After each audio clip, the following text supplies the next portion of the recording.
Bonjour à tous et bienvenue dans cette nouvelle vidéo où nous allons maintenant créer des seeders pour pouvoir peupler notre base de données, créer des rôles, des utilisateurs et bien sûr attacher des rôles à certains utilisateurs de manière à pouvoir mettre en place les choses comme il était dit dans notre application. Donc pour créer notre premier seeder, on va se rendre dans notre éditeur de code, dans notre terminal et on va faire un coup de PHP artisan make2.seed. Et le premier concernera les rôles, donc on va l'appeler sobrement roles table seeder.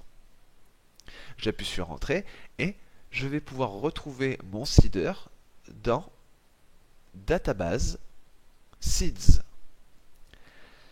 Alors du coup, dans roles table seeder, j'ai une fonction run et j'ai plus qu'à dire qu'est-ce que je veux qu'il se passe quand je fasse un PHP artisan db2.seed. Alors nous, ce qu'on veut faire, c'est créer des rôles.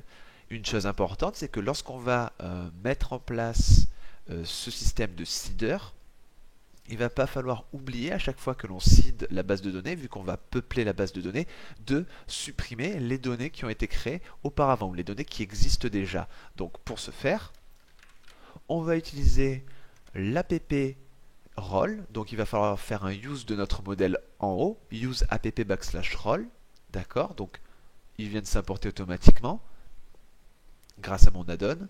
Donc vous faites un coup de role : et là vous utilisez la méthode truncate, ce qui va permettre du coup de supprimer la base, pas la base de données, mais de vider la table et de pouvoir maintenant tranquillement créer les rôles. Alors pour pouvoir créer les rôles, c'est pas compliqué, on va toujours réutiliser notre app/role, notre modèle, et on va utiliser la méthode create. Et la méthode create accepte un tableau qui va prendre en clé le nom du champ et en valeur la valeur que l'on veut donner. Donc nous, on avait, je ne sais pas si vous vous souvenez, on avait créé une table rôle qui avait juste une colonne name. Donc on n'a plus qu'à faire un name et on va dire qu'on aura un rôle admin. Et ça suffira. On va ensuite créer, on peut s'imaginer créer un rôle auteur et puis un rôle utilisateur qui sera un rôle lambda. Voilà. Donc ça, c'est notre seeder qui est mis en place. Donc, quelque chose d'important à faire maintenant, c'est de se rendre dans le dossier qui est dans le fichier qui est dans le dossier seeds, le database seeder.php. Et dans la fonction run, on peut dire tous les seeders que l'on veut actionner que l'on veut appeler lorsqu'on va faire un db2.seed. Donc nous, on a créé déjà un role stable seeder, donc on va faire un this call et on va appeler role stable seeder de cette façon-là. Alors en bas, il nous donnait un petit exemple qui était commenté et qu'on va utiliser, qui est un user stable seeder qui n'existe pas bien sûr, qu'on va créer, qui va nous permettre de peupler la table users. Alors pour ce faire, on va revenir dans notre terminal et on va se créer un nouveau seed en faisant php artisan make2.seed et on va l'appeler users table seeder, histoire de toujours suivre la même nomenclature. Voilà. Donc maintenant qu'il est créé, vous constatez qu'il ne me souligne plus la classe en rouge puisque maintenant elle existe.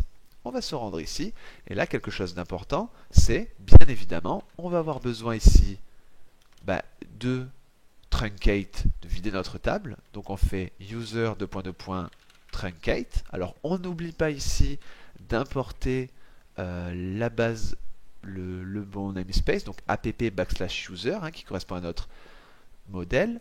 On va également avoir besoin, ça c'est quelque chose qu'il ne faut pas oublier, on va avoir besoin, forcément quand on va supprimer des utilisateurs, on va avoir besoin de supprimer les rôles qui y sont liés, puisqu'il y aura des relations pour des utilisateurs qui n'existent plus, d'accord. Donc pour éviter tout conflit, on va appeler la base de données, d'accord. Donc vous faites un db, en haut on n'oublie pas de faire le use illuminate /support /facades /db. On va appeler la table role underscore user. Alors on passe par la db2.table, on passe par cette fonction statique tout simplement parce qu'on n'a pas vraiment de modèle pour notre table role underscore user, c'était la table pivot. Et de cette façon-là, on pourra utiliser le truncate. Comme ça, on vide également la table qui contient les relations entre les utilisateurs et les rôles. Comme ça, on a vidé notre table de façon propre, de façon pratique, et on peut maintenant créer des utilisateurs. Alors c'est parti. On va faire un user create, impeccable, et là on va ouvrir un array, et donc on avait un name, donc on va l'appeler, on va créer un admin, très bien. Il y avait, si je me souviens bien, un email, donc email ça sera admin@admin.com, parfait, et on aura un password, donc un mot de passe. Et là, attention, on ne va pas écrire un mot de passe en clair, ça serait une grosse erreur. On va le hacher.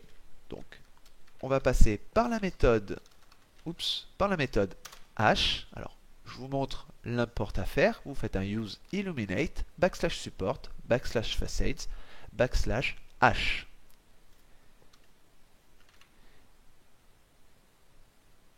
Et vous utilisez la méthode make dessus. Et donc, on va passer un mot de passe très simple, on va dire password. Voilà. Histoire que tous les utilisateurs là que l'on va créer, on va en créer 3, ils aient un mot de passe simple pour se souvenir de ce dernier. De toute façon, c'est à titre d'exemple, il n'y a pas de souci. Et je vais dupliquer cette ligne-là, histoire de maintenant créer un auteur. Donc je vais l'appeler auteur, ça sera auteur@auteur.com. Et le mot de passe, ça sera toujours password, pas de souci. Et un troisième qui sera un utilisateur lambda, donc on va l'appeler utilisateur. On va lui donner une adresse mail qui va bien, et ça sera toujours un password. Alors là, ce qui va être intéressant de faire, ça va être d'attacher du coup le rôle de chaque utilisateur de façon à ce que ce soit respectif. Là, l'admin doit avoir le rôle admin, l'auteur doit avoir le rôle auteur, et l'utilisateur doit avoir le rôle utilisateur. D'accord? Ça, c'est quelque chose qu'on avait déjà créé ici dans notre seeder role. Alors attention, bien sûr, quand vous appelez votre database seeder, le rôle doit être fait en premier, parce que les rôles doivent exister avant de les attacher aux utilisateurs. Ça semble évident.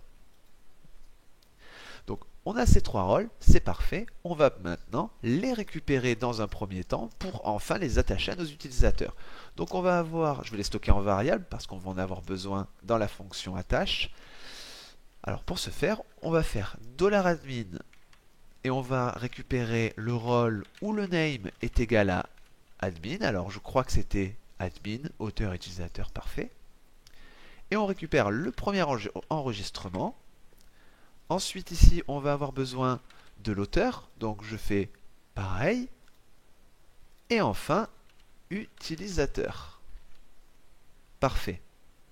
Alors là, il me souligne en rouge rôle parce que j'ai sûrement pas importé le modèle. Donc on va importer le modèle. Je vous montre en haut. On fait un use app/role parce que c'est un modèle maintenant qu'on utilise. Et pour pouvoir attacher maintenant ce rôle à nos utilisateurs, on va stocker nos différents utilisateurs dans une variable, à savoir que la méthode create renvoie une entité, d'accord, de l'utilisateur créé. Donc l'administrateur, ça sera $admin, l'auteur, ça sera $auteur, et le user, ça sera $utilisateur. Alors comme c'est des noms qu'on a utilisés aussi pour les rôles, on va juste remplacer le rôle de l'admin par admin role, auteur rôle et utilisateur rôle. Voilà, ça évite les conflits. Et maintenant, on va tout simplement attacher chaque utilisateur à son rôle respectif. Donc je vais prendre ici mon utilisateur admin, d'accord? Hop, $admin. Et je vais utiliser la méthode roles, si vous vous souvenez bien, dans notre modèle user, ici, user.php, on avait créé une fonction roles qui reflétait la relation app-role. Donc c'est à travers cette fonction-là qu'on va pouvoir utiliser la méthode attache, et là, il attend en argument l'enregistrement admin role, histoire de créer la relation dans notre table pivot. Et on lui passe admin role. Impeccable. On va faire pareil pour l'utilisateur. Donc utilisateur flèche roles, flèche attache, et là on va attacher auteur role, et vous l'aurez compris, pour l'utilisateur, je l'ai appelé utilisateur pour l'auteur, et maintenant pour l'utilisateur, on fait flèche roles et on attache l'utilisateur rôle.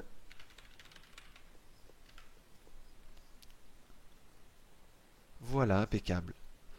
Donc maintenant, dès qu'on a besoin de vider la table et de la repeupler avec nos utilisateurs ainsi que leurs rôles respectifs, on se rend dans notre terminal, on fait un coup de PHP artisan, db2.seed, et là, ça va être la méthode run ici qui va appeler nos deux seeders, et on voit bien que notre base de données a été seedée.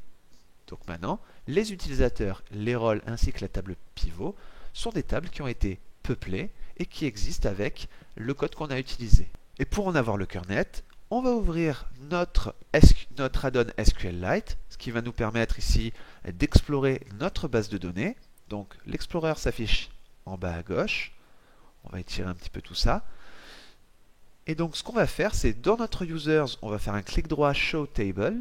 Et on voit bien qu'on a notre admin, notre auteur et notre utilisateur qui ont été créés. Parfait.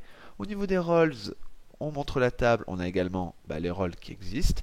Et au niveau de la table role user, qui est la table pivot, on se rend compte que l'utilisateur qui a l'id 1, c'est-à-dire notre administrateur, a bien le rôle administrateur, etc., etc.